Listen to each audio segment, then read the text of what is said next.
Okay. So good morning, Sushant. Good morning, Dr. Preeti. Welcome to very important talk, on obesity. I think most of the world is getting more and more obese, because of a lot of reasons. And today we are going to decode the whole obesity piece, in greater detail and how it is related to microbiome, So let's start with Sushant. Yeah. What would you like to say on this topic? So, but if you see globally, by 2030, around 1.2 billion people would be obese, right? In India itself, 25% population is overweight and 10% is obese, right? And the number is growing. And, we have a number of companies, health tech companies I've seen over the last 4, 5 years, a number of companies who are doing, maybe tracking your HbA1c levels, giving you fat diets, high protein diets, telling, carbs is bad, fat is bad, or some companies doing ketosis saying, okay, have a lot of fat, it will not spike your sugar level, eat less, follow a calorie in, calorie out definition. Just a mathematical equation. So you eat less, you burn more, you burn calories, right? And there are a number of such again, fitness companies, gyms, anyways, were there for so long, but fitness companies now they offer online fitness solutions. They offer some diet, and what surprised me that everyone has become thinks they are a dietitian or nutritionist. They start giving, eat more protein, eat less carb, eat all green vegetables, eat fruits, eat, less, eat less, have a lot of whey protein, have a lot of supplements. And ultimately what happens when you eat less, you are dividing your body of a lot of, nutrients like iron and vitamins and everything, right? And Yeah, it actually leads to a lot of bigger issues at hand, right? So what is your yeah. talk, thought on this, Dr. Preeti? Yeah, so my view on this discussion is majorly about the how the emotional dysregulation, Mm-hmm. which is actually mental health, that has a role in this phenomenon of obesity. So Okay. Yeah. obesity is not purely a physiological condition. Mm. Obviously, there is psychological interplays associated with it. Yeah. And I'll also explore the areas around how the person, environment, and occupation, how it is interlinked, and it is simultaneously, elevating the levels of uh, fat in the body, Mm-hmm. which is because elevated levels of cortisols and all the associated reasons. Yeah. Yeah. So So what I would say, like to say, Dr. Rupinder ji and Dr. Preeti, is that, so what we have missed out it, as we discuss a lot about gut microbiome, right? So gut microbiome do have a role to play in obesity, right? So it's not about only, eating less. So weight is a symptom, right? And weight is not itself a disease, right? So weight gain is a symptom, right? And underlying cause, there are multiple reasons. Obviously, one of the major reason is chronic inflammation caused by imbalance in the gut, right? So yeah. let's discuss. So I would like to, bifurcate this discussion into 4 points, right? So we'll first start about the energy absorption. Then we'll talk about the central appetite, or what we call as the gut-brain axis, where, Dr. Preeti would also mention about the role of obesity in depression. Then third would be the fat storage, and fourth would be chronic inflammation, right? So uh, so if you see, basics, let us recap a basics. So so a lot of these bacteria living in the gut, they digest a lot of food we eat, and they produces various byproducts, what we call as secondary metabolites, right? And these metabolites can be beneficial things like short chain fatty acids, vitamins, antioxidants, anti-inflammatory molecules, right? which which regulates our biology, or bad things like a lot of endotoxin, immunotoxins, or neurotoxins, right? And which actually gets into your bloodstream and start altering your genes expression and impact your various human immunology and, metabolical processes, right? So Yeah. one of the important aspect is short chain fatty acids, what we call as, SCFA, which is again a good friend, and these are mostly metabolized by the bacteria. when they ferment a lot of fiber, inulin resistant starch, and a lot of these foods, right? And so three major, SCFAs are there. One is acetate, which is the major one, propionate and bitrate, right? So bitrate, we all know bitrate plays a very important role in improving the lipid metabolism and regulating our blood sugar level, improving our satiety. It also plays a role in, strengthening our gut lining, preventing cancer, preventing cardiovascular disease, lot of autoimmune issues, right? But the major part here is acetate, right? So acetate regulates our energy metabolism, right? Energy homeostasis by secreting a lot of these hormones like GLP-1 and PYY, right?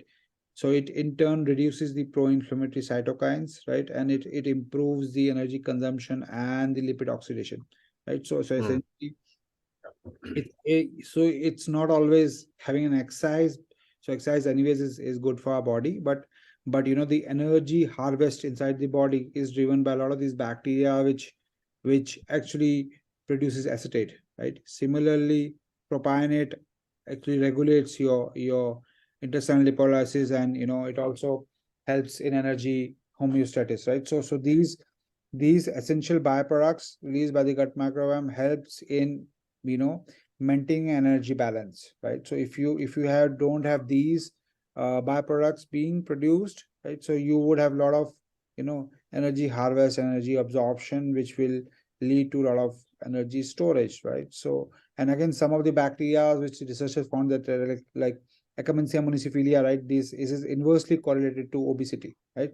So if you see, a lot of people will say, okay, Firmicutes to bacterialized ratio, the higher the ratio, the more people have risk to obesity. But there are a lot of other species which work very differently, right? For instance, lactobacillus specific species, lactobacillus paracasi, is inversely related to obesity. However, lactobacillus reuteri or gasseri is positively related to obesity, right? So essentially, we have to see not only which bacteria are there, even the species and the strain level, but what they are doing, right? That's so high protein diet is something which is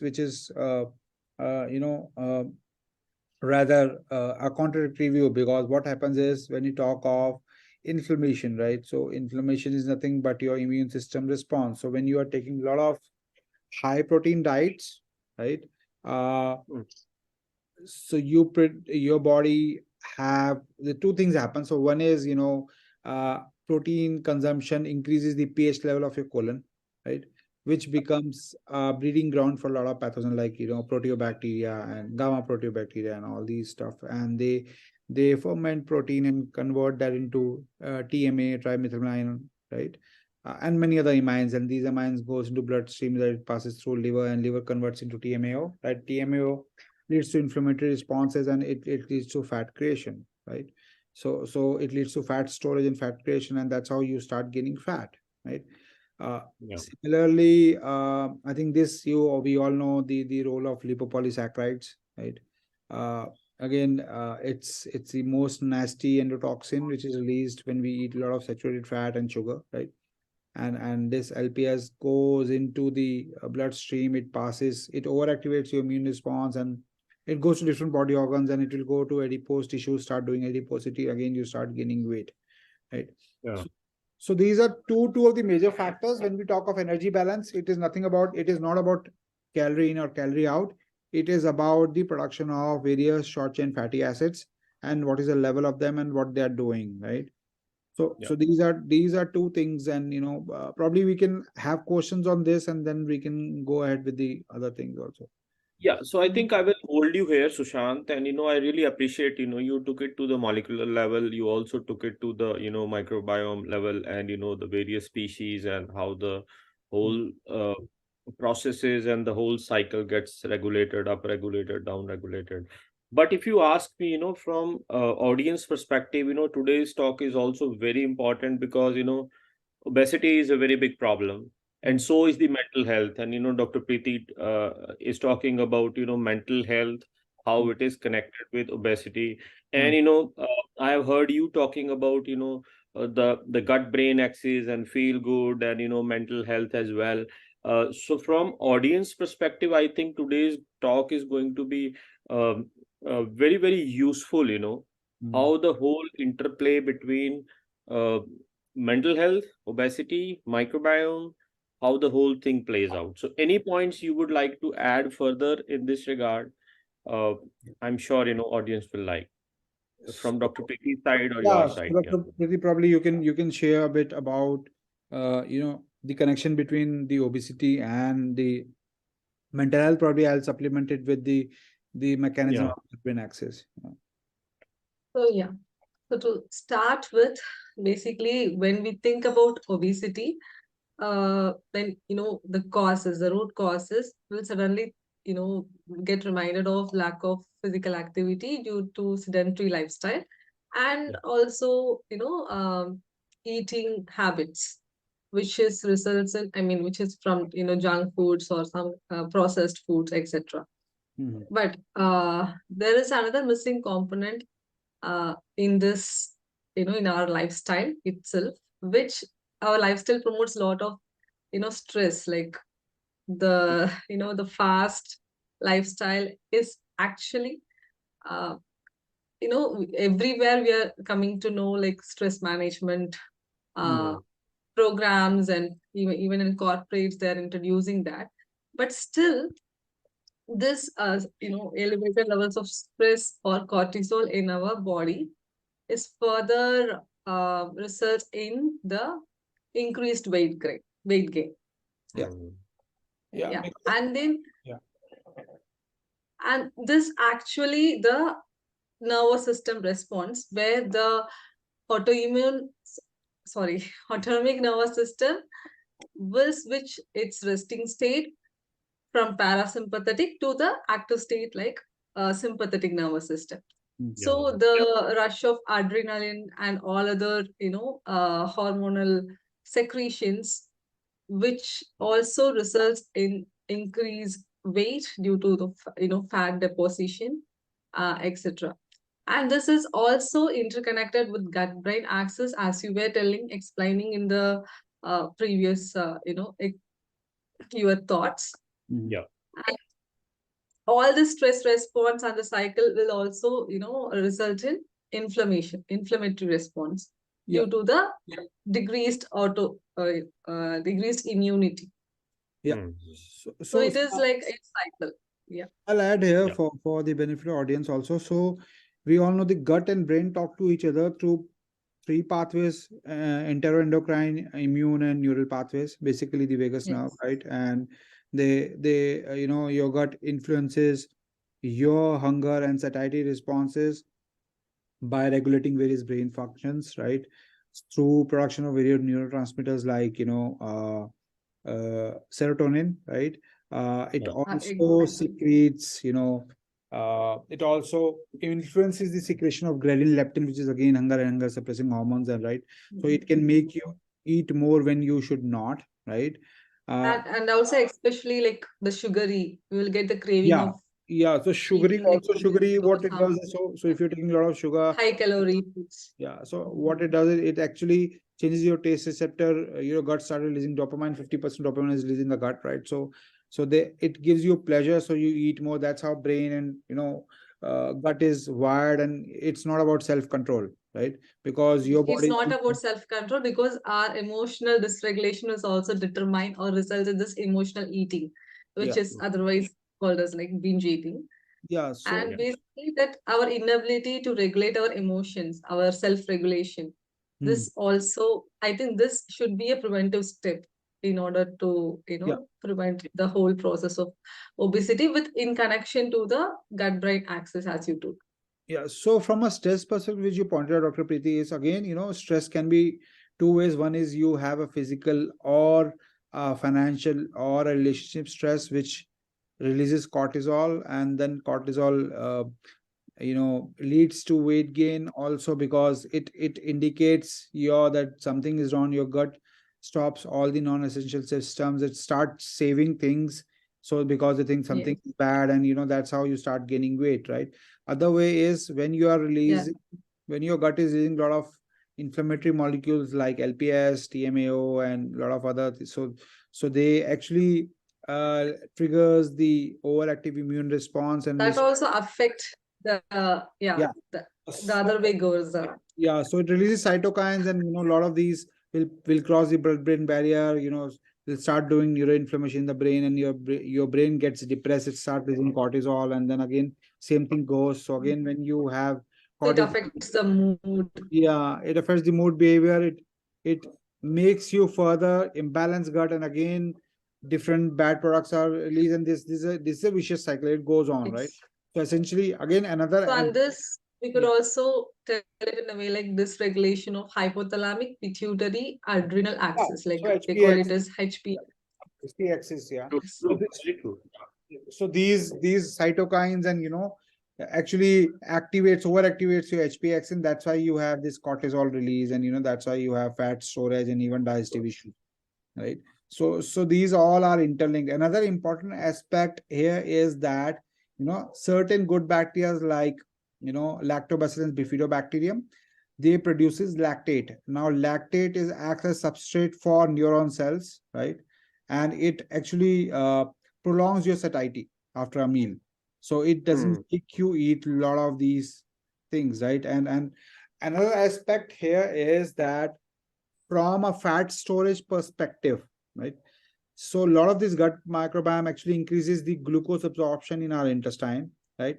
Which leads to a very, overexpression of certain transcription factors, which further induces fat synthesis in liver. Now, LPS, lipoprotein lipase, actually they helps all the triglycerides to move into circulatory system and they get absorbed in the fat cells.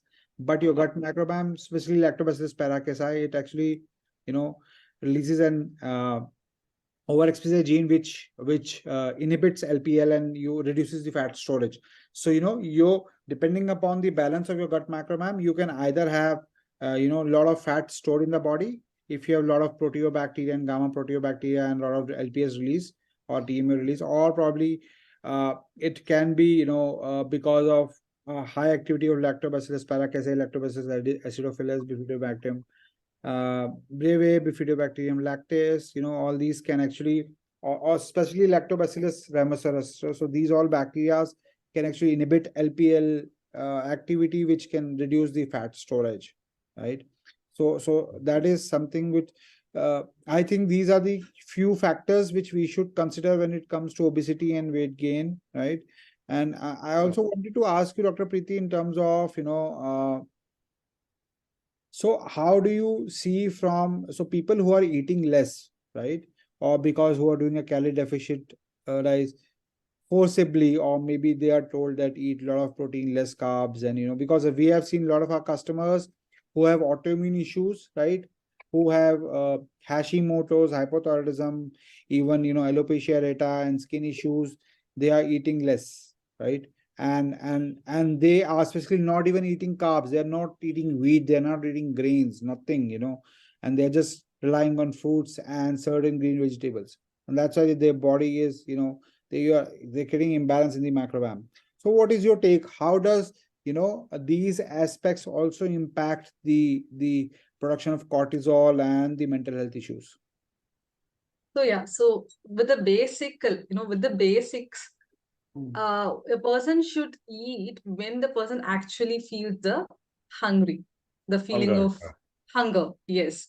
So the basic, that is a reminder to our brain that we are really connected with our body. So the relationship with our body, the awareness with our body sensation, nowadays it's not there. Like we are just eating because of this time we have to eat, and also we are eating in inappropriate timings, like going out for a wedding night and we are eating like by 10 or 9, whether even if you're not hungry also, since because of the environment, the situation, and the temptation. So there are two things. One thing is the intrinsic factor, the person's own inability to process their emotions, or their desire to eat more or whatever. And another thing is the extrinsic factor, which is the lifestyle or all the things that I have already covered. So here, the first thing that we all need is to be aware of our body sensation. Listen to your body, connect with your body, Yeah. and when you develop that awareness, please eat when you actually feel hungry. So that is the first step to avoid all the other consequences. And then don't eat when you are emotionally high, or some, you when you're feeling anxious, or when you're feeling any kind of emotions like fear, or because when you are eating in that emotional state, your digestive process will slow down. It is not effective. The digestion will not be effective. So when you are eating in this emotional state, automatically your digestion process will slow down, and that also disrupt our gut health. Yeah, Yeah. yeah, yeah, I Right. agree. Excellent point. So essentially, So this is all linked to even, the low diversity of the microbiome, which is happening now because of, a lot of fat diets, packaged foods, a lot of antibiotics being consumed, right? So the low diversity, it actually your microbiome doesn't produce the right set of enzymes, or your biotic production is very low, so it stimulates your hunger responses, or maybe your ghrelin increases and your leptin falls down, right? So again, all these Yeah.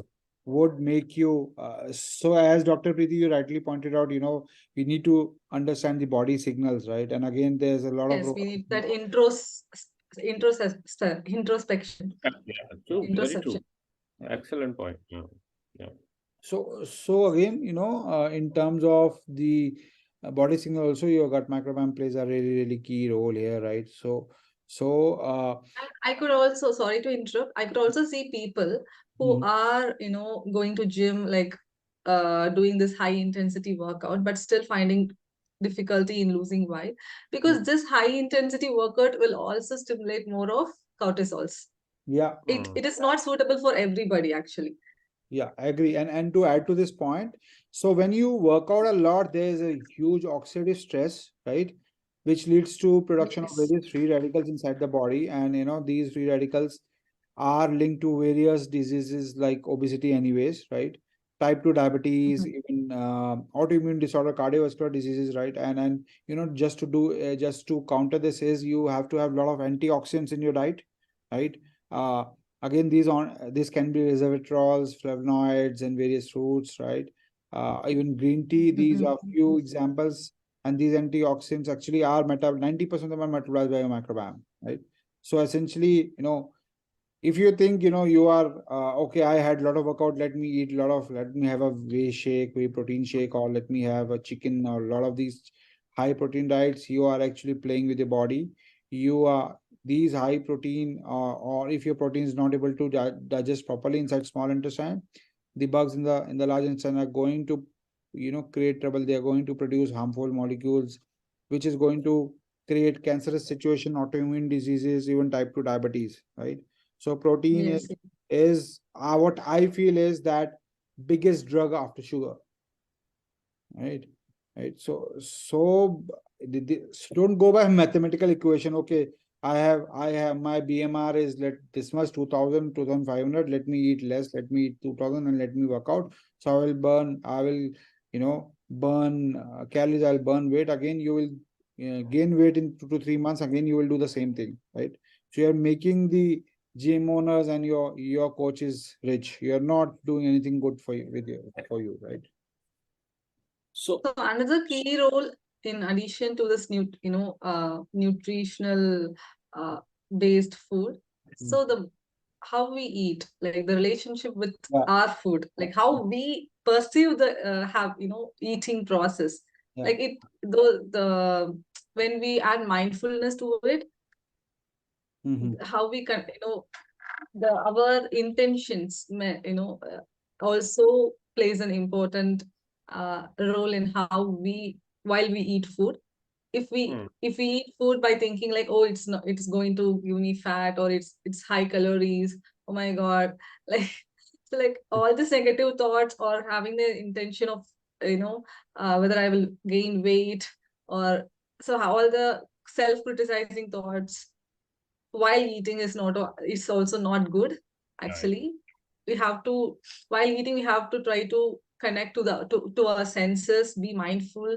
Uh, we have to focus on how it tastes, and when we are actually focusing on our sensations, automatically we will only eat we will only eat to the level in which we require, our body requires. We won't exceed that automatically.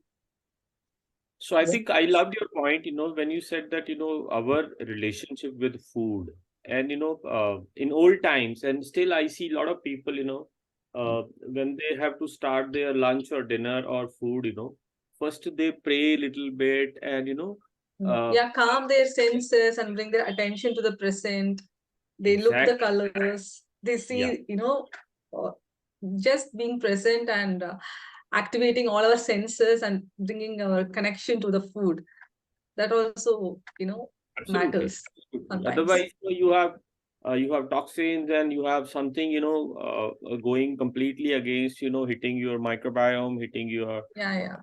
wrong body chemicals, hormones and stuff. So me as a molecular biologist, I always look at from different perspective, and I think that, it's all about life is all about balancing.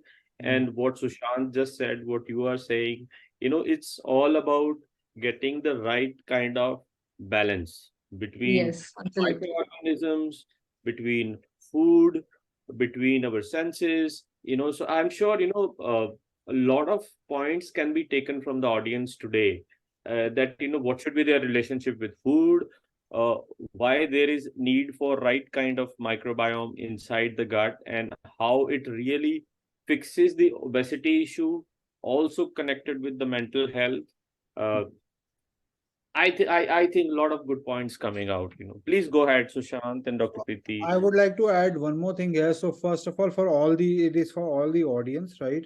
So we have shared a lot of information about science behind obesity, science behind obesity and depression, science behind release of cortisol, right? But remember one thing, if you're going to any trainer, any fitness company, any health coach, any health tech companies which are right now being funded, and a lot of these companies, even I would like to add one more thing I forgot, right? So GLP again, glucuronide peptide is an hormone which, if it's activated properly, it's regulated properly, it helps you, reduce your glycogen, and it helps in reducing your food intake, right? I've seen there are a couple of companies who are coming up with GLP-1 agents and telling it's a medical weight loss, right? Yeah. So for the sake of the secrecy and not to bombard with any comments on any company, but there are such companies who are selling medicines and saying this is the way to weight loss. Don't understand that the the effectiveness of GLP-1 depends upon your microbiome, right? So if you have, there are certain good bacteria which can convert GLP-1 into better things which can help you lose weight, or if you have a lot of harmful bacteria like Privateria, copri, and all these, which are really pathogens, they are going to in fact work against your health, and you may, these medicines may end up, having a lot of side effects, and you may further have insulin resistance, right? So essentially, uh, first, there are two things. First thing is, you need to understand no one can tell you what you should eat, what you should not. Nobody knows what is happening inside your body, right? This is all belief system and guesswork and fat diets, and based on anecdotal evidences, right? So second thing is, again, for the medicines, you need to understand a lot of drugs are metabolized by your microbiome, right? So Yeah. so please remember, don't go for any of the such solutions. You are just wasting your money, time, energy, resources, and your health, right?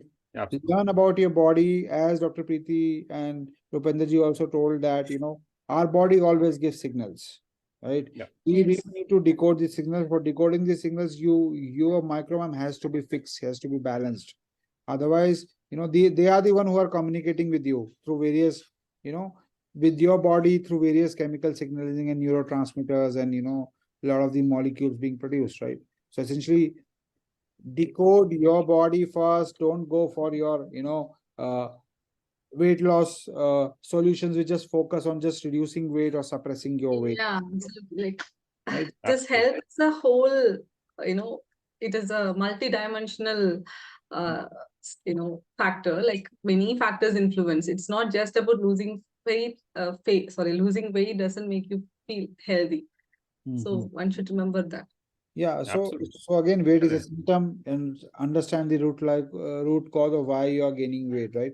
So I've seen a couple of our customers who had IBD and cholesterol issues. They followed our recommendations based on your unique macrobiome, their unique macrobiome. They lost weight without any going for any fat diets, or going for any exercises, or going for too much of weight training, right? So obviously you need exercise. You need to exercise at least 45 minutes every day, daily, right? That is required because it further diversifies your microbiome, right? Yeah. And we have shared this, there are a lot of research around it, right? That how do you work out your regular consistency in workout, and also what you eat, what you feed your microbiome, and how you eat. So sir, I'll show you, this morning I saw a research which says that the mindful eating, or eating, slow eating, also helps you, regulate Yes, your sir. weight, right? Absolutely. Absolutely. And the intention, like we should have positive That intention. We connects with shouldn't Dr. feel, Preeti, just like what you said. Yeah. we shouldn't feel shame or guilty while eating. Yeah. And that negative emotion will also impact in a reverse way. It won't help. So instead, we have to, connect with our body and just, So build a good relationship with food while eating and be mindful. Yeah. So I wish this discussion on mental health and microbiome, I think, should go on. We have started a very good discussion today, and we are actually seeking that we should be spending more time with Dr. Preeti, particular on the expertise what she brings to the table. Mm. And if I have to kind of say and summarize, so it's like a sound body, sound mind, sound microbiome. Yeah. That's the way forward. And any suggestions, any discussions which can help a lot of people in this regard, I think we should keep discussing. Yeah. I'm also getting a lot of feelers from the people who are watching our channel. Even they have not fully adopted what we are saying, but they are already sharing with me on various forums where they are saying that since we are listening to your talks, since we are listening to Gene Fitlatix discussions, so their life has started improving. Slowly they have started knowing that what is good, what is bad, what Mm. should be the right way of going about sound body, sound mind, and sound microbiome. We should continue this probably, next week. Let's have a discussion on the mental health, since we don't have time on this call now. So we will Yeah. continue on the discussion on So the we can mental health. continue. Maybe next Friday we will fix up an discussion on the gut microbiome and the mental health connection, right? Because it's a Yeah. mental health awareness week, right? So I think we'll continue this, right? And we are just finishing the time. So let us say, if anyone has questions, please drop in to our LinkedIn message or to our website. You can write to us, right? We'll be happy to answer. Yeah. So thank you very much, and we are tuned in for the next Friday. Yeah. So till then, Bye bye. goodbye. Thank you. Bye bye.